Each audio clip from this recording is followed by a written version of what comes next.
Hello everyone, welcome to Tara IAS. My name is Sairam Sampath Rao. ఎలా ఉన్నారు అందరూ? ఈరోజు ద హిందూ ఎనాలిసిస్లో మనం మాట్లాడుకునే మొదటి ఆర్టికల్ చూడండి అమ్మా.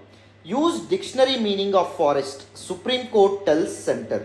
One of the most important articles appeared in the Hindu newspaper today relevant to GS3 of our examination. Environment and ఎకాలజీకి సంబంధించినటువంటి article and GS paper 2 government policies and interventions కూడా సంబంధించినటువంటి ఆర్టికల్.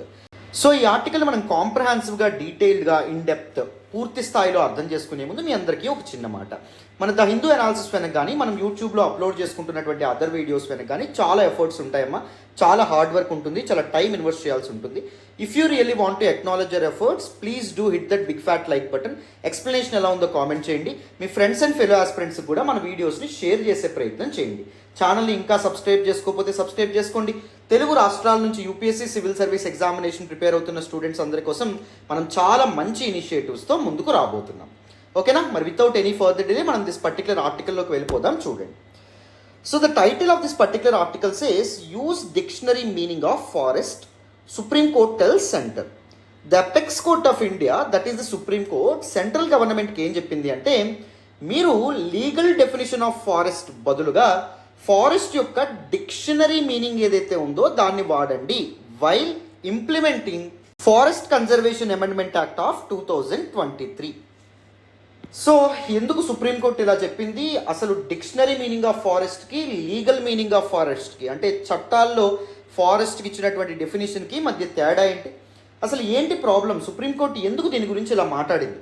ఇవన్నీ తెలుసుకోవాలంటే you need to understand some background. So ప్రతి టాపిక్ని కూడా background నుంచి డీటెయిల్డ్గా పూర్తి కథంతా మనం చెప్పుకుంటాం కాబట్టి దిస్ పర్టికులర్ ఆర్టికల్ని కూడా బ్యాక్గ్రౌండ్ నుంచి డీటెయిల్డ్గా అర్థం చేసుకునే ప్రయత్నం చేద్దాం. మరి ఈ ఆర్టికల్ మాకు అర్థం కావాలంటే మేము ఏ విషయం గురించి తెలుసుకోవాలి sir? Status of forest conservation in India. ఇండియాలో ఫారెస్ట్ కన్జర్వేషన్ యొక్క స్టేటస్, దాని యొక్క హిస్టరీ ఏదైతే ఉందో దాన్ని మీరు అర్థం చేసుకోవాలి. అది అర్థమైతే దిస్ పర్టిక్యులర్ టాపిక్ మీకు పూర్తి స్థాయిలో అర్థమవుతుంది. దాంతోపాటు రీసెంట్గా 2023లో తీసుకొచ్చినటువంటి ఫారెస్ట్ కన్జర్వేషన్ అమెండ్మెంట్ యాక్ట్ ఏదైతే ఉందో దాని గురించి కూడా అర్థం చేసుకోవాలి. కంగారు పడద్దు, నేను బేసిక్స్ నుంచి చెప్తాను, డీటెయిల్డ్గా చెప్తాను. జాగ్రత్తగా పుస్తకాలు, పెన్నులు, ఎవ్రీథింగ్ ప్రతిదీ పక్కన పెట్టేయండి. మీ ఆలోచనలు కూడా ఇక్కడ మాత్రం అటెన్షన్ పే చేసి వినండి. సో ఇండియాలో ఫారెస్ట్ కన్జర్వేషన్ యొక్క హిస్టరీని నేను 2 పార్ట్స్గా డివైడ్ చేద్దాం అనుకుంటున్నాను for the is of our understanding. First, during colonial rule, British వాళ్ళు భారతదేశాన్ని పరిపాలిస్తున్నటువంటి సమయం ఏదైతే ఉందో ఆ సమయంలో ఫారెస్ట్ కన్జర్వేషన్ స్టేటస్ ఎలా ఉందో మాట్లాడదాం. తర్వాత పోస్ట్ ఇండిపెండెన్స్, భారతదేశానికి స్వతంత్రం వచ్చిన తర్వాత ఫారెస్ట్ కన్జర్వేషన్కి సంబంధించి ఎలాంటి చట్టాలు తీసుకురావడం అనేది జరిగింది, అలాంటి పాలసీస్ తీసుకురావడం అనేది జరిగింది మాట్లాడదాం. So for the first time forest కన్జర్వేషన్కి సంబంధించి బ్రిటిషర్స్ ఎప్పుడు చట్టం చేయడం అనేది జరిగింది అంటే ఇండియన్ ఫారెస్ట్ యాక్ట్ ఆఫ్ 1865 1865లో చేశారు. దీనికి తర్వాత సబ్సిక్వెంట్లీ కొన్ని అమెండ్మెంట్స్ చేశారు. ఫర్ ఎగ్జాంపుల్ 1878లో అమెండ్మెంట్స్ చేయడం అనేది జరిగింది, సవరణలు చేయడం అనేది జరిగింది.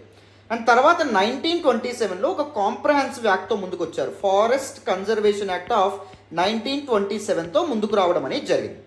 సార్, బ్రిటిషర్స్ ఎందుకు ఈ చట్టాలు చేశారు? నిజంగా ఇండియాలో ఉండేటటువంటి ఫారెస్ట్ కవర్ని కాపాడడానికా అంటే కాదు. వాళ్ళ యొక్క ఓన్ ఎకనమిక్ నీడ్స్ ఏవైతే ఉంటాయో వాటిని కాపాడుకోవడానికి, వాళ్ళ యొక్క ఓన్ ఎకనమిక్ ఇంట్రెస్ట్ ఏవైతే ఉంటాయో, ఆర్థిక అవసరాలు ఏవైతే ఉంటాయో వాటిని కాపాడుకోవడానికి ఈ చట్టం చేయడం అనేది జరిగింది. అరౌండ్ 1860s బ్రిటిషర్స్ ఏం చేయడం అనేటువంటిది జరిగింది? రైల్వేస్ ఏవైతే ఉంటాయో వాటిని తీసుకురావడం అనేది జరిగింది.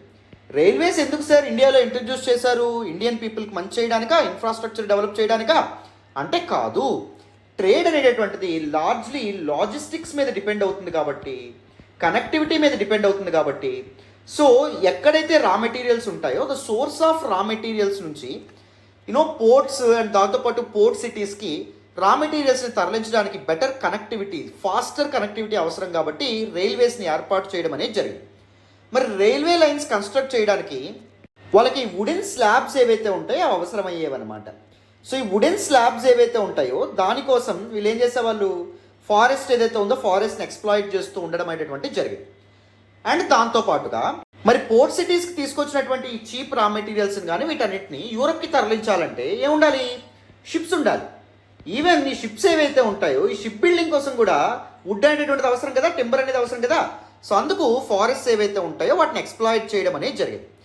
To exacerbate or increase states influence, British Raj influence on India's forest cover, వివిధ చట్టాలు ఏవైతే ఉంటాయో వాటిని చేయడం అనేది జరిగింది.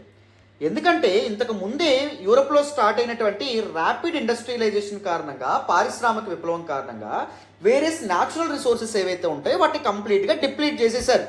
అక్కడ ట్రెడిషనల్లీ వుడ్కి ఉపయోగించేటటువంటి ఓక్ ట్రీస్ ఏవైతే ఉంటాయో వాటి యొక్క నెంబర్ పూర్తిగా తగ్గిపోయింది ఇండస్ట్రియల్ రెవల్యూషన్ ఏదైతే ఉందో దాని కారణంగా. So these people started looking at alternatives. ఓక్ ట్రీస్ లేవు ఇప్పుడు, మరి వాళ్ళకి టింబర్ కావాలి, ఎలా వస్తుంది అంటే వాళ్ళకి ఏం గుర్తొచ్చిందంటే వాళ్ళ కాలనీస్ ఏవైతే ఉన్నాయో వేరు వేరు కాంటినెంట్స్లో ఏవైతే ప్రాంతాలను వాళ్ళు ఆక్రమించుకున్నారో ఆ ప్రాంతాలు గుర్తు రావడం అనేది జరిగింది. సో ఆ ప్రాంతాల్లో ఉన్నటువంటి రిచ్ న్యాచురల్ హెరిటేజ్ ఏదైతే ఉందో దాన్ని పూర్తిగా ఎక్స్ప్లాయిట్ చేసి యునైటెడ్ కింగ్డమ్కి తీసుకెళ్ళి, యూరోప్కి తీసుకెళ్ళి అక్కడ షిప్ బిల్డింగ్ యాక్టివిటీస్, అక్కడ రైల్వే లైన్లు వేయడం ఇలాంటివి చేస్తూ ఉండడం అనేటువంటి జరిగింది. So in order to accommodate with respect to the shortage of timber during 19th century ఈ చట్టాలు అనేటువంటివి చేశారు. ఈ చట్టాలు చేసి ఏం చేశారు, ట్రెడిషనల్గా ఈ అడవులు అండ్ అడవుల యొక్క రిసోర్సెస్ ఏవైతే ఉంటాయో, ఫారెస్ట్ రిసోర్సెస్ ఏవైతే ఉంటాయో వాటి మీద రైట్స్ ఉన్నటువంటి ట్రైబల్ పీపుల్ నుంచి హక్కులు అనేటువంటి లాగేసుకున్నారు. For example forest conservation act of 1927 entire forest cover in ఇండియాని 2 partsగా డివైడ్ చేయడం అనేటువంటి జరుగుతుంది. ఎలా సార్ అంటే one is reserved forest, second one protected forest. Protected ఫారెస్ట్కి ఎక్కువ ప్రొటెక్షన్ రైట్స్ అనేవి ఉంటాయి. అడవులు ఏవైతే ఉంటాయో అక్కడ ఎకనమిక్ యాక్టివిటీ ఇవన్నీ చాలా కంట్రోల్డ్గా ఉండడం అనేది జరుగుతుంది. రిజర్వ్డ్ ఫారెస్ట్ ఏదైతే ఉందో అక్కడ లోకల్గా ఉండే పీపుల్కి కొన్ని రైట్స్ ఉంటాయి. గ్రేజింగ్ రైట్స్ కానీ, అంటే పశువులకి మేత పెట్టేటటువంటి రైట్స్ కానీ, మేతకు తీసుకెళ్లే రైట్స్ కానీ, లేకపోతే మైనర్ ఫారెస్ట్ ప్రొడ్యూస్ తేనె ఇలాంటివి కలెక్ట్ చేసుకునేటటువంటి రైట్స్ కానీ ఇవన్నీ ఉండడం అనేది జరుగుతుంది. డిగ్రీ ఆఫ్ ప్రొటెక్షన్ దేనికి ఎక్కువ ఉంటుంది, దీస్ ప్రొటెక్టెడ్ ఫారెస్ట్ ఏవైతే ఉంటాయో వాటికి ఉండడం అనేది జరుగుతుంది. And remember these reserved forest and protected forest ఏవైతే ఉన్నాయో వీటన్నిటిని కలిపి, రెండింటిని కలిపి నోటిఫైడ్ ఏరియాగా పిలవడం అనేది జరుగుతుంది. అంటే under the provisions of forest conservation act వీళ్ళు నోటిఫై చేసినటువంటి ఎయిదర్ రిజర్వ్డ్ ఫారెస్ట్గా నోటిఫై చేసినటువంటి లేకపోతే ప్రొటెక్టెడ్ ఫారెస్ట్గా నోటిఫై చేసినటువంటి ఏరియా కాబట్టి నోటిఫైడ్ ఏరియాస్గా పరిగణించడం అనేటువంటిది జరుగుతుందన్నమాట. క్లారిటీ వచ్చిందని అనుకుంటున్నాను ఇక్కడ వరకు. మరి ఇప్పుడు పోస్ట్ ఇండిపెండెంట్ ఇండియాలో భారతదేశానికి స్వతంత్రం వచ్చిన తర్వాత ఏం జరిగింది సార్, ఫారెస్ట్ కన్జర్వేషన్ యొక్క స్టేటస్ ఎలా ఉంది? Original constitution it has placed the conservation of forest in the state list of 7th schedule. మనకి 7th schedule of the constitution ఉంటుంది. It upholds federal principles of Indian polity. So this particular 7th schedule మూడు లిస్టులు ఉంటాయి. One ఈ centre list, రెండవది state list, మూడవది concurrent list. Central లిస్ట్లో ఉండే సబ్జెక్ట్స్ మీద సెంట్రల్ గవర్నమెంట్ మాత్రమే చట్టాలు చేయాలి. స్టేట్ లిస్ట్లో ఉండే సబ్జెక్ట్స్ మీద state governments, state legislative assemblies మాత్రమే చట్టాలు చేయాలి. వేర్ యాజ్ కాన్కరెంట్ లిస్ట్లో ఉండే సబ్జెక్ట్స్ మీద both centre and state can make laws. This is the basic idea that you need to understand. So forest conservation state లిస్ట్లో పెట్టడం ద్వారా సో స్టేట్ గవర్నమెంట్స్ ఏవైతే ఉంటాయో వాటికి భారత రాజ్యాంగం ఏమివ్వడం అనేది జరిగింది, పూర్తి హక్కులు కల్పించింది. దేనికి సంబంధించి, ఫారెస్ట్ కన్జర్వేషన్కి సంబంధించి. ఫారెస్ట్ కన్జర్వేషన్ యాక్ట్ ఆఫ్ 1927లో ఎలా అయితే దెన్ బ్రిటిష్ గవర్నమెంట్ నోటిఫైడ్ ఏరియాస్ని ప్రకటించేదో, ఏ ఏరియాస్ రిజర్వ్డ్ ఫారెస్ట్, ఏ ఏరియాస్ ప్రొటెక్టెడ్ ఫారెస్ట్గా ప్రకటించేదో, ఇప్పుడు ఆ అధికారం ఎవరికి వచ్చింది, ఆయా రాష్ట్ర ప్రభుత్వాలు ఏవైతే ఉంటాయో వాటికి రావడం అనేటువంటి జరిగింది. కానీ then happen there is a constitutional adjustment. అంటే 42వ రాజ్యాంగ సవరణ, మినీ కాన్స్టిట్యూషన్ అనేటటువంటి పేరుతో కూడా పిలుస్తాం, 42nd constitution amendment act of 1976. దీని ద్వారా ఏం చేశారు, ఫారెస్ట్ కన్జర్వేషన్ని స్టేట్ లిస్ట్ నుంచి కాన్కరెంట్ లిస్ట్లోకి మార్చడం అనేటువంటి జరిగింది. కాన్కరెంట్ లిస్ట్ అంటే ఉమ్మడి జాబితా. ఉమ్మడి జాబితాలో ఉండే సబ్జెక్ట్స్ మీద both centre and state can make class. ఎందుకు సెంట్రల్ గవర్నమెంట్ పరిధిలోకి కూడా తీసుకొస్తున్నామంటే దానికి కారణం ర్యాపిడ్ డిఫారెస్టేషన్ అని చెప్పారనమాట. అంటే విపరీతంగా చెట్లను నరికేస్తున్నారు, ఫారెస్ట్ కవర్ ఇండియాలో డిప్లీట్ అయిపోతుంది. సో స్టేట్ యొక్క అథారిటీతో పాటు సెంటర్ కంట్రోల్లో కూడా ఉంటే ఫారెస్ట్ ప్రొటెక్షన్ ఇంకా బెటర్గా చట్టాలు చేయొచ్చు, ఇంకా బెటర్గా ఎన్ఫోర్స్మెంట్ అనేటువంటి జరుగుతుంది అనేటటువంటిది అప్పటి సెంట్రల్ గవర్నమెంట్ యొక్క వాదన. మొత్తానికి 42వ రాజ్యాంగ సవరణ ద్వారా ఏం చేశారు, స్టేట్ లిస్ట్లో భాగంగా అప్పటి వరకు ఉన్నటువంటి ఫారెస్ట్ కన్జర్వేషన్ అనే సబ్జెక్ట్ని కాన్కరెంట్ లిస్ట్లోకి భాగంగా చేశారు. ఇప్పుడు now even centre was empowered to make laws on forest conservation. So subsequently central government ఏం చేసింది అంటే ఫారెస్ట్ కన్జర్వేషన్ యాక్ట్ ఆఫ్ 1980 ఏదైతే ఉందో దీన్ని తీసుకురావడం అనేటువంటి జరిగింది. 1980లో దీన్ని తీసుకొచ్చింది. అండ్ అంతకంటే ముందే కన్జర్వేషన్ పర్పజెస్ కోసం ఫారెస్ట్ కన్జర్వేషన్ కాకపోయినా ఫారెస్ట్లో ఉండేటటువంటి వైల్డ్ లైఫ్ కన్జర్వేషన్ కోసం వైల్డ్ లైఫ్ ప్రొటెక్షన్ యాక్ట్ ఏదైతే ఉంటుందో దీన్ని ఎప్పుడు తీసుకొచ్చారు? 1972లోనే తీసుకురావడం అనేటువంటి జరిగింది. So legal obligation of forest conservation ఈ రెండు యాక్ట్స్ అనేటటువంటి షేర్ చేసుకుంటాయి అన్నమాట 1980 నుంచి 1980 నుంచి. సో కొత్తగా తీసుకొచ్చినటువంటి ఫారెస్ట్ కన్జర్వేషన్ యాక్ట్ ఆఫ్ 1980 ఏం చేసింది? అప్పటి వరకు రాష్ట్రాలకు ఉండేటటువంటి కొన్ని పవర్స్ ఏవైతే ఉంటాయో వాటిని కొన్ని సెంటర్కి అప్పగిస్తూ డైల్యూట్ చేయడం అనేటటువంటిది కూడా జరిగింది. ఫర్ ఎగ్జాంపుల్ కొత్తగా తీసుకొచ్చినటువంటి ప్రొవిజన్స్ ఏంటి అంటే స్టేట్ గవర్నమెంట్స్ కేంద్ర ప్రభుత్వ అనుమతి లేకుండా ఒక పర్టిక్యులర్ రీజియన్ని నోటిఫైడ్ ఏరియాగా ప్రకటించకూడదు. అంటే రిజర్వ్డ్ ఫారెస్ట్గా కానీ లేకపోతే ప్రొటెక్టెడ్ ఫారెస్ట్ ఏరియాగా కానీ ప్రకటించడం అనేది జరగకూడదు. స్టేట్ గవర్నమెంట్స్ కేంద్ర ప్రభుత్వం అనుమతి లేకుండా వేరు వేరు బిజినెసెస్ ఏవైతే ఉంటాయో వాటికి ఫారెస్ట్ ఏరియాస్లో ఎకనమిక్ యాక్టివిటీ కోసం పర్మిషన్ అనేటటువంటిది ఇవ్వకూడదు. ఇలాంటి కొన్ని రెస్ట్రిక్షన్స్ స్టేట్ గవర్నమెంట్స్ మీదకి రావడం అనేటటువంటిది జరిగింది. And subsequently something happened in the 1990s. What happened? In the fragile regions of south India especially in Tamil Nadu ప్రాంతంలో నీలగిరి ఫారెస్ట్ ఏరియా ఏదైతే ఉందో అక్కడ ర్యాపిడ్ డిఫారెస్టేషన్ అనేటటువంటిది జరుగుతుంది. దానికి తమిళనాడు రాష్ట్ర ప్రభుత్వము మరియు అప్పటి కేంద్ర ప్రభుత్వాలు రెండూ సహకరిస్తున్నాయి అని చెప్పి ఒక ఎన్విరాన్మెంటలిస్ట్ సుప్రీంకోర్టుని ఆశ్రయించడం అనేది జరిగింది. ఆయన సుప్రీంకోర్టులో సెంట్రల్ గవర్నమెంట్కి వ్యతిరేకంగా వేసినటువంటి పిటిషన్ ఏంటి? సెంట్రల్ గవర్నమెంట్ తీసుకొచ్చినటువంటి ఫారెస్ట్ కన్జర్వేషన్ యాక్ట్ ఆఫ్ 1980 ఏదైతే ఉందో దీనిలో కొన్ని తప్పులు ఉన్నాయి, కొన్ని లూప్ హోల్స్ అనేటటువంటి ఉన్నాయి. ఈ లూప్ హోల్స్ను ఉపయోగించుకొని డిఫరెంట్ బిజినెస్ మ్యాన్ డిఫారెస్టేషన్కి పాల్పడుతున్నారు నీలగిరీస్లో. సో నీలగిరీస్ కంప్లీట్గా డిస్ట్రాయ్ అయిపోతున్నాయి అని చెప్పి ఎన్విరాన్మెంటలిస్ట్ అయినటువంటి గోదావర్మన్ ఫిర్యాదు చేశారన్నమాట. ఏంటి లూప్ హోల్ అంటే ఫారెస్ట్ కన్జర్వేషన్ యాక్ట్ ఆఫ్ 1980 ఏదైతే ఉందో దీనిలో ద డెఫినిషన్ ఆఫ్ ఫారెస్ట్, అడవి అనేటటువంటి పదం ఏదైతే ఉందో దాని యొక్క డెఫినేషన్ని డైల్యూట్ చేయడం అనేది జరిగింది, నారో డౌన్ చేయడం అనేటువంటి జరిగింది. అంటే ఫారెస్ట్ యొక్క డెఫినేషన్ ఏం చెప్పారు అంటే ఓన్లీ నోటిఫైడ్ ఏరియాస్గా ప్రకటించడం అనేటువంటి జరిగింది. What ever the reserved forest area, what ever the protected forest area that is announced by both state government and central government అవి మాత్రమే ఫారెస్ట్ కిందకు వస్తాయి అని చెప్పి ఫారెస్ట్ కన్జర్వేషన్ యాక్ట్ ఆఫ్ 1980 చెప్తుంది. బట్ హౌవెవర్ కానీ ఈ నోటిఫైడ్ ఏరియా ఏదైతే ఉందో అది కాకుండా వేరే ప్రాంతాల్లో కూడా డిస్ట్రక్షన్ జరగడం అనేటువంటి జరుగుతుంది. నిజంగా if the spirit of this particular act forest conservation act of 1980 is to conserve forest అయితే ఎందుకు ఫారెస్ట్ అనేటటువంటి పదాన్ని నేరో డౌన్ చేశారు? You should have followed the all encompassing dictionary meaning కదా. డిక్షనరీ మీనింగ్ ఏం చెప్తుంది? Forest is a large area covered mainly with trees అని చెప్తుంది కదా. మరి ఎందుకు నోటిఫైడ్ ఏరియాస్ని మాత్రమే మీరు ఈ చట్టం కింద ఫారెస్ట్ కింద పరిగణిస్తున్నారు? అదర్ ట్రీస్, డెన్స్ ట్రీస్ ఉండేటటువంటి రీజియన్స్ ఏవైతే ఉంటాయి, ట్రీ కవర్ ఉండేటువంటి రీజియన్ ఏదైతే ఉందో అక్కడ డిఫారెస్టేషన్ జరుగుతుంటే, అక్కడ డిస్ట్రక్షన్ జరుగుతుంటే మీరు ఇక్కడ ఏం చేస్తున్నారు? ఈ లూప్ హోల్ని ఉపయోగించుకొని మీరు బిజినెసెస్కి ఫ్రీ హ్యాండ్ ఇస్తున్నారు.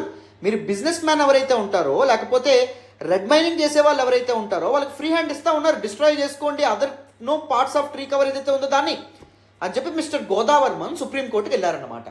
సుప్రీంకోర్టు 1996లోనే ఏం చెప్పడం అనేది జరిగిందంటే గవర్నమెంట్ ఈ లీగల్ డెఫినేషన్ ఏదైతే ఉందో దాన్ని కాకుండా డిక్షనరీ డెఫినేషన్ ఆఫ్ ఫారెస్ట్ ఏదైతే ఉందో దాన్ని ఫాలో అవ్వాలి. అప్పుడే the fundamental and basic spirit of forest conservation act of 1980 ఏదైతే ఉందో అది అప్హోల్డ్ అవుతుంది.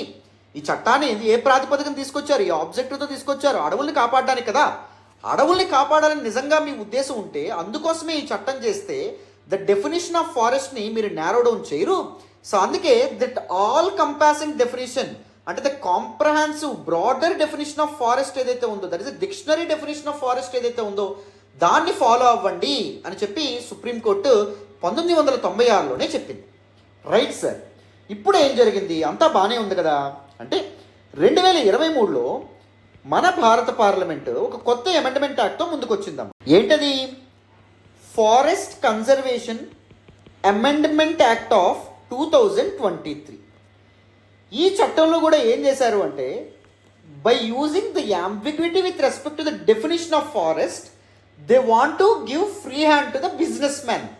సింపుల్గా మళ్ళీ వీళ్ళు ఏం ప్రయత్నం చేశారంటే ఇప్పుడు తీసుకొచ్చినటువంటి చట్టం ద్వారా ఫారెస్ట్ అనేటటువంటి ఈ పదం ఏదైతే ఉందో దాన్ని నారో డౌన్ చేసే ప్రయత్నం చేశారు. ఎలా డిఫైన్ చేశారంట, 1980ల నాటికి ఏదైతే రీజియన్ నోటిఫైడ్ ఏరియాగా ప్రకటించబడ్డం అనేది జరిగిందో, ఎయిదర్ రిజర్వ్డ్ ఫారెస్ట్గా కానీ లేకపోతే ప్రొటెక్టెడ్ ఫారెస్ట్గా కానీ పరిగణించబడ్డం అనేది జరిగిందో అది మాత్రమే ఫారెస్ట్. అక్కడ మాత్రమే బిజినెస్ యాక్టివిటీ లేదా ఎకనమిక్ యాక్టివిటీ అనేటటువంటిది ఎలా పడితే అలా జరగకూడదు, మిగిలిన ప్రాంతాలు ఏవైతే ఉంటాయో ఫారెస్ట్ పరిధిలోకి రావు అని చెప్పి ద డెఫినేషన్ ఆఫ్ ఫారెస్ట్ ఏదైతే ఉందో దాన్ని నారో డౌన్ చేయడం అనేటటువంటిది జరిగింది. మరి ఎన్విరాన్మెంటలిస్ట్ ఎవరైతే ఉంటారో వాళ్ళు ఊరుకుంటారా, వెంటనే వాళ్ళు సుప్రీంకోర్టుని ఆశ్రయించడం అనేది జరిగింది. సుప్రీంకోర్టు ఈ పర్టిక్యులర్ విషయానికి సంబంధించి తన తీర్పునిస్తూ ఏం చెప్పిందంటే, మరొక్కసారి 1996లో తాను ఇచ్చినటువంటి తీర్పుని అప్హోల్డ్ చేస్తూ మరొక్కసారి దాన్ని రీఐటరేట్ చేస్తూ as you need to follow the dictionary definition of forest but not legal definition of forest అనే విధంగా సుప్రీంకోర్టు నిన్న ఇచ్చినటువంటి తన తీర్పులో కూడా తేల్చి చెప్పడం అనేటువంటిది జరిగింది, గట్టిగా ఎద్దేవా చేయడం అనేటువంటిది జరిగింది. దిస్ పర్టికులర్ అమెండ్మెంట్ ఏదైతే ఉందో దీనిలో చాలా చాలా చాలా ఇష్యూస్ కన్సర్న్స్ అనేటువంటివి ఉన్నాయి. ఫస్ట్ ఇంపార్టెంట్ కన్సర్న్ ఏంటి అంటే డెఫినేషన్ ఆఫ్ ఫారెస్ట్ యొక్క డెఫినేషన్ ఏదైతే ఉందో దాన్ని నారో డౌన్ చేశారనేటువంటి వాదన ఒకసారి చెప్తారు. అండ్ సెకండ్, నేషనల్ సెక్యూరిటీ పేరుతో ఫారెస్ట్ కన్జర్వేషన్ ఏదైతే ఉందో దాన్ని డైల్యూట్ చేస్తున్నారని చెప్తున్నారు. ఎలా అంట, ఈ పర్టికులర్ అమెండ్మెంట్ ఏం చెప్తుంది అంటే ఇండియా వేరే కంట్రీస్తో బార్డర్స్ ఏవైతే షేర్ చేసుకుంటుందో ఆ నేషనల్ బార్డర్స్ నుంచి 100 కిలోమీటర్ల పరిధి వరకు ఉన్నటువంటి ఫారెస్ట్ ఏరియా, అది నోటిఫైడ్ ఫారెస్ట్ ఏరియా అవ్వచ్చు, ఏమైనా అవ్వచ్చు, అది దిస్ కన్జర్వేషన్ కిందకి రాదు, ఈ యాక్ట్ పరిధిలోకి రాదు అని చెప్పడం అనేది జరిగింది. ఎందుకంటే బార్డర్కి దగ్గరగా బార్డర్ ఇన్ఫ్రాస్ట్రక్చర్ అనేటువంటిది మేము చేపట్టాలి కదా, సో ఆ ప్రాంతాన్ని కన్జర్వ్ చేయాలి, కాపాడాలి అంటే కుదరదు. కాబట్టి నేషనల్ సెక్యూరిటీ ఎన్షూర్ చేయాలంటే ఈ ప్రొవిజన్ మేము తీసుకొస్తున్నామని చెప్పడం అనేది జరిగింది. అండ్ థర్డ్ ఇంపార్టెంట్ ఛాలెంజ్ ఏంటి అంటే గవర్నమెంట్ ఒకవేళ ఒక పర్టికులర్ రీజియన్లో జువలాజికల్ పార్క్ కానీ లేకపోతే ఎకో టూరిజం ఇనిషియేటివ్స్ అనేటటువంటి తీసుకొస్తా ఉందనుకోండి, ఏ ప్రాంతాలను అయితే ఎంచుకుందో చూస్ చేసుకుందో ఒక జూ తీసుకురావాలని కానీ లేకపోతే ఎకో టూరిజం యాక్టివిటీస్ కండక్ట్ చేయాలని కానీ టూరిజంని వీటన్నిటి ఇంప్రూవ్ చేయడానికి ఆ ప్రాంతాలు కూడా ఈ పరిధిలోకి this particular forest conservation amendment act of 2023 పరిధిలోకి రావు. సో అక్కడ గవర్నమెంట్ ఏం కావాలంటే అవి చేయొచ్చు అని చెప్పి మెన్షన్ చేయడం అనేది జరిగిందమ్మా. This is also one more challenge. ఇంకొక ఇంపార్టెంట్ థింగ్ ఏంటంటే ట్రైబల్ పీపుల్ యొక్క రైట్స్ ఏవైతే ఉంటాయో వాటిని అండర్మైన్ చేసేటట్టు కూడా ఒక ప్రొవిజన్ యాడ్ చేశారు. This amendment actually remove the requirement of prior consent from tribal గ్రామ సభాస్.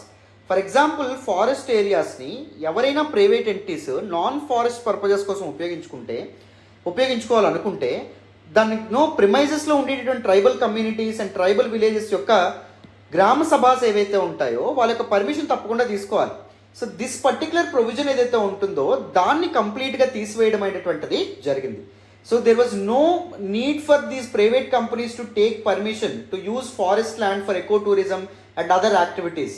దాని కారణంగా ట్రైబల్ కమ్యూనిటీస్ ఎవరైతే ఉంటారో వాళ్ళ యొక్క లైవ్లీహుడ్స్ మీద సివియర్ ఇంపాక్ట్ పడుతుంది అని చెప్పి కూడా చాలామంది ఎన్విరాన్మెంటలిస్టులు అండ్ హ్యూమన్ రైట్స్ యాక్టివిస్ట్స్ సుప్రీంకోర్టుని ఆశ్రయించడం అనేది జరిగింది. ఫైనల్లీ సుప్రీంకోర్టు ఈ జడ్జిమెంట్ ఏదైతే ఉందో దాంతో ముందుకు రావడం అనేది జరిగింది. సో చూడండి దేంతో ముందుకు వచ్చారో, some of the observations made by the supreme court over the please challenging the 2023 amendments to the forest conservation act of 1980. Supreme court ఈ యాక్ట్కి సంబంధించి ఎలాంటి అబ్జర్వేషన్ చేయడం అనేది జరిగింది రీసెంట్ వెడ్డిక్లో చూడండి. The all encompassing dictionary meaning will continue to hold field until the states and union territories prepare a consolidated record of forest lands. ఒక consolidated and comprehensive forest land రికార్డ్స్ని state governments and union territories prepare చేసేంత వరకు dictionary definition of forest అనేటటువంటిది continue అవుతుంది for the implementation of these amendments అని చెప్పారు. Environment ministry should issue circular in this regard to the states and union territories. Environment ministry రాష్ట్రాలకి కేంద్రపాలిత ప్రాంతాలకు ఒక సర్క్యులర్ రిలీజ్ చేయాలి దీనికి సంబంధించి. అర్జెంటుగా ఫారెస్ట్ ల్యాండ్స్ ఏవైతే ఉంటాయో వాటిని రికార్డ్ చేయండి, వాటిని నోటిఫై చేయండి అని చెప్పి. Establishment of zoos or safaris must have the final approval of the top court. So zoos కానీ లేకపోతే జూలాజికల్ పార్క్స్ కానీ సఫారీస్ కానీ ఏర్పాటు చేయాలంటే ముందు సుప్రీంకోర్టు యొక్క పర్మిషన్ అనేటువంటి తీసుకోవాలని కూడా చెప్పడం అనేది జరిగిందా. అర్థమైందా? So this is actually the basic wedding. కంప్లీట్గా మీకు అర్థమైందని అనుకుంటున్నాను. The basic background, everything that you need to know about this particular article we have discussed comprehensively completely. So this all about this particular article అమ్మా. And without any further delay next article discuss చేద్దాం. Attention pay చేసి వినండి.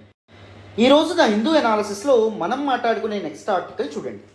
Why are human wildlife conflicts escalating in Kerala? One of the most important articles with respect to GS paper 3. Again చాలా important article అమ్మ. డీటెయిల్డ్గా ఈ ఆర్టికల్ని కాంప్రహెన్సివ్గా discuss చేసే ప్రయత్నం చేద్దాం. ఈ ఆర్టికల్ యొక్క జిస్ట్ నేను రీసెంట్గా కూడా ఎక్స్ప్లెయిన్ చేయడం అనేది జరిగింది. హ్యూమన్ వైల్డ్ లైఫ్ కాన్ఫ్లిక్ట్స్ కేరళలో విపరీతంగా పెరిగిపోతున్నాయి. సో అందుకే సెంట్రల్ గవర్నమెంట్ కేరళ రీసెంట్గా ఒక రిక్వెస్ట్ చేయడం అనేటువంటి జరిగింది. వైల్డ్ లైఫ్ ప్రొటెక్షన్ యాక్ట్లో కొన్ని ఇంపార్టెంట్ అమెండ్మెంట్స్ తీసుకురావడం ద్వారా కేరళలోని హ్యూమన్ వైల్డ్ లైఫ్ కాన్ఫ్లిక్ట్స్ ఏవైతే ఉంటాయో వాటిని కంట్రోల్ చేయొచ్చు, కట్టడి చేయొచ్చు అని చెప్పి ఒక రిక్వెస్ట్ చేయడం అనేది జరిగింది కేరళ గవర్నమెంట్. మరి ఈ ఆర్టికల్లో మనకి డీటెయిల్డ్గా కేరళ యొక్క human wild life conflict instances ఏవైతే ఉంటాయో దానికి సంబంధించి ఇన్ఫర్మేషన్ ప్రొవైడ్ చేయడం అనేది జరిగింది. డీటెయిల్డ్గా కాంప్రహెన్సివ్గా దిస్ పర్టికులర్ ఆర్టికల్ ఏదైతే ఉందో దాన్ని అనలైజ్ చేసే ప్రయత్నం చేద్దాం. పీడిఎఫ్ చూపించి ఎక్స్ప్లెయిన్ చేస్తాను, అటెన్షన్ పే చేసి వినండి.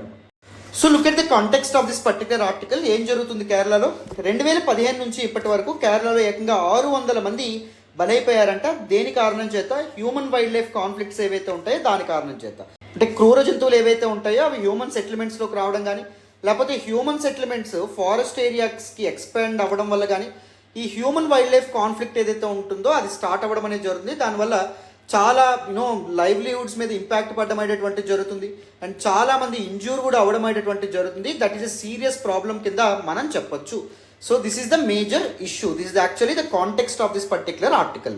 సో కేరళలో ఎందుకు ఈ హ్యూమన్ వైల్డ్ లైఫ్ కాన్ఫ్లిక్ట్స్ పెరుగుతున్నాయి అని అర్థం చేసుకోవాలంటే you need to understand the basic geographical features of Kerala.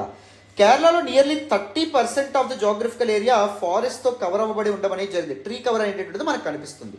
And it's a relatively small state with an average width of just around 70 kilometers. Average width 70 కిలోమీటర్లు మాత్రమే కేరళ ఏదైతే ఉందో నేరో స్ట్రిప్ లాగా ఉండడం అనేటువంటి జరుగుతుంది in the south western region. And population of more than 3.46 crore, 3.5 కోట్ల మందికి పైగా కేరళలో నివాసం ఉంటున్నారు. This means that numerous densely populated human settlements are located close to protected forest regions. Protected forest రీజన్స్కి దగ్గరగా చాలామంది పీపుల్ డెన్స్లీ పాపులేటెడ్ రీజన్స్ అనేటువంటి ఉంటున్నాయి. దాని కారణంగా ఈ హ్యూమన్ వైల్డ్ లైఫ్ కాన్ఫ్లిక్ట్ ఏదైతే ఉందో అది తలెత్తుంది అని చెప్పి చెప్తున్నారన్నమాట. Moreover large number of agricultural plantations to lie near wildlife habitats. ఈ క్రూర జంతువులు ఏవైతే ఉంటాయి ఉండేటువంటి ప్రాంతాలకు దగ్గరగానే అగ్రికల్చరల్ ప్లాంటేషన్స్, దాంతోపాటు ఈ పొలాలు, వ్యవసాయ భూములు అనేటువంటి ఉంటున్నాయి. దాని కారణంగా కూడా దీస్ వైల్డ్ లైఫ్ ఎన్కౌంటర్స్ ఏవైతే ఉంటే విపరీతంగా పెరుగుతున్నాయి. This especially true in the case of hilly reaches which includes most of the heavily forested eastern part of the state. If you look at eastern part of Kerala, so ఈ ప్రాంతం ఏదైతే ఉందో fully tree కవర్తో cover అవ్వడం ఉండమనేటువంటి జరుగుతుంది because of the existence of western Ghats, to be precise పశ్చిమ కనుమలు ఏవైతే ఉన్నాయో దాని కారణంగా. ముఖ్యంగా ఈ ఫారెస్ట్ కవర్ అయితే ఈస్టర్న్ పార్ట్స్లో ఉండే ట్రీ కవర్ ఏదైతే ఉందో దానికి దగ్గరగా ఈ పొలాలు ఏవైతే ఉంటాయి, వ్యవసాయ భూములు అనేటువంటి ఉంటున్నాయి. అది మేజర్ ప్రాబ్లం కింద చెప్తున్నారు. Of course this particular reason ఏదైతే ఉందో దాని కారణంగా హ్యూమన్ యానిమల్ కాన్ఫ్లిక్ట్స్ అనేటువంటివి తప్పకుండా జరుగుతాయి. ఎందుకంటే wild life and human settlements దగ్గరగా ఉంటాయి. వైల్డ్ లైఫ్ యొక్క హ్యాబిటేట్స్ అండ్ హ్యూమన్ సెటిల్మెంట్స్ తప్పకుండా హ్యూమన్ యానిమల్ కాన్ఫ్లిక్ట్ ఏదైతే ఉందో కారణం తప్పకుండా అవ్వడం అనేది జరుగుతుంది. Kerala has seen sharp increase in number of such incidents as well. Human wild life conflict సంబంధించిన ఇన్సిడెంట్స్ చాలా పెరిగినాయి రీసెంట్గా. With those living near forest fringes suffering crores of rupees worth of damage. వాళ్ళ యొక్క లైవ్స్కి, లైవ్లీహుడ్స్ మీద కూడా ఇంపాక్ట్ పడడం అనేది జరుగుతుంది. అటవీ ప్రాంతాలకు దగ్గరగా నివాసం ఉంటున్నటువంటి పీపుల్ ఎవరైతే ఉన్నారో వాళ్ళు mostly due to frequent raids by elephants and wild boars. ఏవైతే ఎలుగుబంట్లు ఏవైతే ఉంటాయి అవి, అండ్ దాంతోపాటు ఎలిఫెంట్స్, ఏనుగులు ఏవైతే ఉంటాయి అవి మనుషులు ఉంటున్నటువంటి ఆవాసాలు ఏవైతే ఉంటాయి, ప్రాంతాలు ఏవైతే ఉంటాయి అక్కడికి చొరబడుతున్నాయి. సో పంటల్ని డ్యామేజ్ చేయడం అనేది జరుగుతుంది అండ్ పీపుల్ని కూడా ఇంజూర్ చేయడం అనేటువంటిది జరుగుతుంది. So there were some instances where many people were killed as well. So చాలామంది ప్రాణాలు కూడా కోల్పోయినటువంటి పరిస్థితి ఏర్పడడం అనేది జరిగింది. So that is the major issue. So if you look at the data with respect to human animal conflict and instances of human animal conflict, as per the State Forest Department's own study, Kerala witnessed human wildlife conflict across 1004 areas. మొత్తం ఇన్ని ఏరియాస్లో human wild life conflict అనేటువంటిది Kerala witness చేయడం అనేది జరిగిందంట. 48,000 incidents of damage to major crops. Crop damage 2013 నుంచి 2018-19 వరకు చూస్తే ఇన్నిసార్లు క్రాప్స్ డ్యామేజ్ అవ్వడం అనేది జరిగింది. Wild elephants were involved in the highest number of incidents in the state.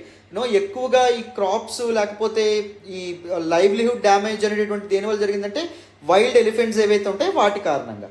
These patchy dams ఏవైతే ఉంటాయి, హ్యూజ్ మ్యామల్స్ లైక్ ఎలిఫెంట్స్ కానీ, రైనోసరస్ కానీ, ఇవన్నీ they were responsible for most of these incidents. And wild boars, bonnet macaws and దాంతోపాటు snakes ఇవన్నీ other కేటగిరీలో ఉండడం అనేటువంటి జరిగింది. పాము కాటుకు కూడా చాలా మంది బలైపోతున్నారు. ఎలిఫెంట్స్ అండ్ దాంతోపాటు bonnet macaques and wild boars they have cause the most damage to farmers. Forest areas దగ్గరగా ఉండేటటువంటి ఫార్మర్స్ ఎవరైతే ఉంటారో వాళ్ళు చాలా నష్టపోతున్నారు. Herbivores such as sambar and spotted deer and gaur too have contributed significantly to crop damage. ఇవి కూడా crop డ్యామేజ్కి పాల్పడడం అనేటువంటి జరుగుతుంది. మెనీ లైఫ్ స్టాక్ యానిమల్స్ కూడా లైక్ క్యాటిల్, బఫిలో, గోట్ ఇవి కూడా చాలా చనిపోవడం అనేటువంటి జరుగుతుంది. అండ్ దాంతోపాటు ఈ అటాక్స్ బారిన పడి చాలా ఇంజూర్ అవ్వడం కూడా జరుగుతుంది. సో పీపుల్ యొక్క లైవ్స్ మీద మీ లైవ్లీహుడ్స్ మీద కూడా డైరెక్ట్ ఇంపాక్ట్ అనేటువంటిది this human wild life conflict చూపిస్తుంది కేరళలో. So if you look at the reasons for the increase in the instances of conflicts చూస్తే ఫస్ట్ వన్ ఏంటి అంటే ఇంక్రీజ్డ్ ఏరియా అండర్ కల్టివేషన్. వ్యవసాయం కిందకి చాలా భూమి అనేది రావడం అనేది జరుగుతుంది. ఫారెస్ట్ ఏరియాస్ ఏవైతే ఉంటాయో వాటిని అగ్రికల్చరల్ ల్యాండ్స్గా కన్వర్ట్ చేయడం అనేటువంటి జరుగుతుంది. That is the major problem. దీని కారణంగా హ్యూమన్ వైల్డ్ లైఫ్ కాన్ఫ్లిక్ట్స్ విపరీతంగా పెరుగుతున్నాయి. సెకండ్ ఇంపార్టెంట్ రీజన్ ఏంటంటే changing cropping patterns. The soil health ఇవన్నీ డ్యామేజ్ అవ్వడం వల్ల ఒక దగ్గర బెటర్ ఈల్డ్ లేకపోతే ఇంకో ప్రాంతానికి వెళ్లాల్సి వస్తుంది. క్రాపింగ్ ప్యాటర్న్స్ మారుతున్నాయి. దాని కారణంగా కూడా వీళ్ళు ఫారెస్ట్ ఏరియాస్ దగ్గరగా వ్యవసాయం చేయడం మొదలు పెడతా ఉంటే సో అక్కడ హ్యూమన్ వైల్డ్ లైఫ్ కాన్ఫ్లిక్ట్ అనేటువంటి విపరీతంగా పెరుగుతున్నాయి. అండ్ దాంతోపాటు increase in the population of animals like elephants and tigers. Conservation efforts మనం క్యారీఅవుట్ చేయడం వల్ల సక్సెస్ఫుల్గా ఎలిఫెంట్స్ అండ్ టైగర్స్ యొక్క నెంబర్స్ విపరీతంగా పెరుగుతున్నాయి. దాని కారణంగా కూడా వాటి యొక్క హ్యాబిటేట్స్ ఏవైతే ఉంటాయి దానికి దగ్గరగా ఉండే పీపుల్ మీద అటాక్స్ అనేటువంటివి జరుగుతున్నాయి. And movement of life stock and animals in wild life habitats. So odd hours అంటే రాత్రులు ఆ సమయాల్లో పశువుల్ని తోలుకుంటూ గ్రేజింగ్కి తీసుకెళ్ళండి, మేతకి తీసుకెళ్ళి పశువులను తోలుకుంటూ తిరిగి వస్తున్నప్పుడు కూడా ఈ యానిమల్స్ ఏవైతే ఉంటాయో అటాక్ చేయడం అనేటువంటి జరుగుతుంది. These are major reasons. And there is also been a substantial increase in the population of prolific breeders like wild boars and peacocks etcetera. So government efforts కారణంగా ఇల్లీగల్ పోచింగ్ ఏదైతే ఉందో వేటాడడం మీద ఈ ఎఫెక్ట్ పడడం వల్ల కొంతమంది ఏం చేస్తున్నారు, ఈ వైల్డ్ బోర్స్ అండ్ పీకాక్స్ ఏవైతే ఉంటాయో అడవి పందులు వీటన్నిటిని పెంచుతున్నారు. సో అది కూడా one of the important problems కింద చెప్పొచ్చు. Increase in number of incidents involving elephants are due to habitat depletion. Elephants యొక్క హ్యాబిటేట్స్ ఏవైతే ఉంటాయో అవి ట్రెడిషనల్గా ఉండేటటువంటి ప్లేసెస్ ఏవైతే ఉంటాయో అవి కంప్లీట్గా డిప్లీట్ అవుతున్నాయి బికాజ్ అర్బనైజేషన్ వల్ల కానీ లేకపోతే హ్యూమన్ సెటిల్మెంట్స్ ఎక్స్పాన్షన్ వల్ల కానీ వీటన్నిటి వల్ల. Fragmentation caused by human activities వల్ల, ఆంథ్రోపోజెనిక్ రీజన్స్ వల్ల వాటి యొక్క రిసోర్సెస్ ఏవైతే ఉంటాయో కంప్లీట్గా వాటి యొక్క హ్యాబిటేట్స్ ఏవైతే ఉంటాయో డిస్ట్రాయ్ అవ్వడం అనేటువంటి జరుగుతుంది. Moreover invasive alien species ఏవైతే ఉంటాయో వాటి కారణంగా కూడా దీస్ వైల్డ్ యానిమల్స్కి ఫుడ్ అండ్ వాటర్ లేకుండా పోవడం అనేది జరుగుతుంది. ఈ ఇన్వేజివ్ స్పీసీస్ ఏం చేయడం అనేటువంటి జరుగుతుంది, కాంపిటీషన్ కంప్లీట్గా రూల్ అవుట్ చేస్తాయి. ఫుడ్ అండ్ వాటర్ని ఎక్కువగా కన్జ్యూమ్ చేయడం అనేది జరుగుతుంది. So the availability resource shortage ఏర్పడుతుంది. సో అందుకే ఇవన్నీ in search of food and water మనుషులు ఉండే 2 ప్రాంతాల్లోకి వస్తున్నాయి అనమాట. And monoculture of species such as eucalyptus and acacia has also adversely affected plant biodiversity. Plant biodiversity అనేటటువంటిది డైవర్స్గా లేకపోవడం వల్ల, అంటే వివిధ రకాలైనటువంటి ప్లాంట్స్ అనేటటువంటివి గ్రో అవ్వకపోవడం వల్ల ఏం జరుగుతుందమ్మా, ఫుడ్ సైకిల్ మీద కూడా ఇంపాక్ట్ పడడం అనేటువంటిది జరుగుతుంది. So food and water shortage ఎప్పుడైతే ఏర్పడుతుందో అవి పీపుల్ ఉండేటువంటి సామాన్య ప్రజలు ఉండేటువంటి ఆవాసాల్లోకి వస్తాయన్నమాట. That is the major problem, major issue. So what are some possible solutions and way forward? Potential solutions ఏంటి? First one, elephant proof trenches and solar power fences ఏవైతే ఉన్నాయో they were widely used in కేరళలో ఎక్కువగా వాడుతున్నారు. So these kind of trenches ఏవైతే ఉంటాయి ఇవి and solar power fences కూడా వాడుతున్నారు. అవి లోపలికి పంట పొలాల్లోకి లోపలికి ఎంటర్ అవ్వకుండా. And they are considered largely effective provided they are properly maintain. ప్రాపర్గా మెయింటైన్ చేస్తే అవి ఎఫెక్టివ్గానే పనిచేస్తున్నాయి. These fences are also often broken by people living nearby to let their cattle into the forest for grazing. So క్యాటిల్ని ఒక ప్రాంతం నుంచి వేరే ప్రాంతాన్ని తరలించాలి కాబట్టి ఈ ట్రెంచెస్ ఏవైతే ఉంటాయి, ఈ ఫెన్సెస్ ఏవైతే ఉంటాయి వాటి కట్ డౌన్ చేస్తున్నారు పీపుల్ ఎవరైతే ఉన్నారో వాళ్ళు. దానివల్ల ఎలిఫెంట్స్ ఏవైతే ఉంటాయి ఈ ఫెన్సెస్ లోపలికి వచ్చి ఏం చేస్తున్నాయి, పంట పొలాలను డిస్ట్రాయ్ చేయడం అనేటువంటి జరుగుతుంది. అండ్ ఎలిఫెంట్స్ వాటి యొక్క టస్క్ అండ్ లెగ్స్తో కంప్లీట్గా వీటిని డిస్ట్రాయ్ చేస్తున్నాయి. అది కూడా ఒక problem. To address the issue the forest department recommends hanging power fences that will be out of reach for ఎలిఫెంట్స్కి అందకుండా పవర్ ఫెన్సెస్ ఏవైతే ఉంటాయో హ్యాంగింగ్ పవర్ ఫెన్సెస్ని ఏర్పాటు చేయడం ద్వారా కూడా దిస్ పర్టికులర్ ఇష్యూని ట్యాకిల్ చేయొచ్చు అని చెప్పి కొంతమంది experts and forest department officials అనేటువంటి వాళ్ళు చెప్తున్నారు. అండ్ దాంతోపాటు మోనోకల్చర్ ఏదైతే ఉందో అది కంటిన్యూ అవ్వకుండా as part of state governments new eco restoration policy forest department ఏం చేస్తుంది, suitable indigenous plants wild mango, wild gooseberry and wild jackfruit వీటిని కూడా ప్లాంట్ చేయడం అనేటటువంటి జరుగుతుంది in the forest to ensure wild animals food security. Wild animals కావాల్సినటువంటి food అవైలబుల్గా ఉండాలి. అండ్ దాంతోపాటు అగ్రికల్చర్ అలా ఉంటే అగ్రికల్చర్ ల్యాండ్స్ ఏవైతే ఉంటే వాటిలోకి ఎంటర్ అవ్వకుండా చూసుకోవచ్చు అనమాట. జాగ్రత్తలు అనేటటువంటివి తీసుకోవచ్చు. So these are some potential solutions and way ఫార్వర్డ్గా మనం చెప్పొచ్చు. ఈ ఆర్టికల్లో మెన్షన్ చేయడం అనేటువంటిది జరిగింది. అర్థమైందా? కంప్లీట్గా డీటెయిల్డ్గా దిస్ పర్టికులర్ ఆర్టికల్ కూడా మీకు పూర్తి స్థాయిలో అర్థమైందని అనుకుంటున్నాను. Without any further delay next article discuss చేద్దాం, వినండి అమ్మా. ఈరోజు ద హిందూ అనాలిసిస్లో మనం మాట్లాడుకునే నెక్స్ట్ ఆర్టికల్ చూడండి. Greece gateway to Asia, India's gateway to Europe. One of the most important article with respect to GS paper 2 of our examination, international రిలేషన్స్కి సంబంధించినటువంటి ఆర్టికల్. This article was actually authored by mister Alexis Papahelas. Is a journalist in Greece and the executive editor of కతిమెరిని news paper. So ఈ article ద్వారా our author wants to throw light on India-Greece relations అమ్మ. India-grace relations గురించి మన author ఎవరైతే ఉన్నారో ఆయన మాట్లాడుతున్నారు. And ఎందుకు what exactly is the context behind this particular topic అంటే, ఫిబ్రవరి 21, 22 2 రోజుల పర్యటనకు గాను గ్రీక్ ప్రైమ్ మినిస్టర్ అయినటువంటి కైరియాకోస్ మిత్సోతాకిస్ ఆయన న్యూఢిల్లీకి రాబోతున్నారు. ఈ సందర్భంలో చెప్పడం అనేది జరిగింది. గత సంవత్సరం ఆగస్టు 2023లో నరేంద్ర మోడీ గారు గ్రీస్ని విజిట్ చేయడం అనేటువంటిది జరిగింది. అండ్ ఇప్పుడు గ్రీస్ ప్రైమ్ మినిస్టర్ అయినటువంటి కరియోకస్ అండ్ మిత్సోటాకిస్ ఈయన ఇండియాని విజిట్ చేయబోతున్నారని చెప్తున్నారు. ఈ కాంటెక్స్లో ఇండియా గ్రీస్ రిలేషన్షిప్ గురించి చెప్తున్నారు. సో గ్రీస్ ఏదైతే ఉందో దీనికి గేట్వే ఏషియాకి ఏంటి అంటే ఇండియా. ఏషియాలో ఎంటర్ అవ్వడానికి, ఏషియాతో కొలాబరేట్ అవ్వడానికి గేట్వే ఆఫ్ ఏషియాగా గ్రీస్కి ఇండియా వర్క్ అవుతుంది. అండ్ ఇండియాకి గేట్వే ఆఫ్ యూరప్గా గ్రీస్ వర్క్ అవ్వడం అనేది జరుగుతుంది. మెడిటరేనియన్ నేషన్ వర్క్ అవ్వడం అనేటువంటిది జరుగుతుంది అనే విధంగా మనకి ఆథర్ చెప్పడం అనేది జరిగింది. ఈ కాంటెక్స్ట్లో the basic introduction with respect to this particular article and key insights ఏం మెన్షన్ చేశారో కూడా మాట్లాడదాం, వినండి. So what exactly is the context of this particular article? Greek prime minister అయినటువంటి కరియోకాస్ మిత్సోతాకిస్ ఆయన న్యూఢిల్లీ రాబోతున్నారు.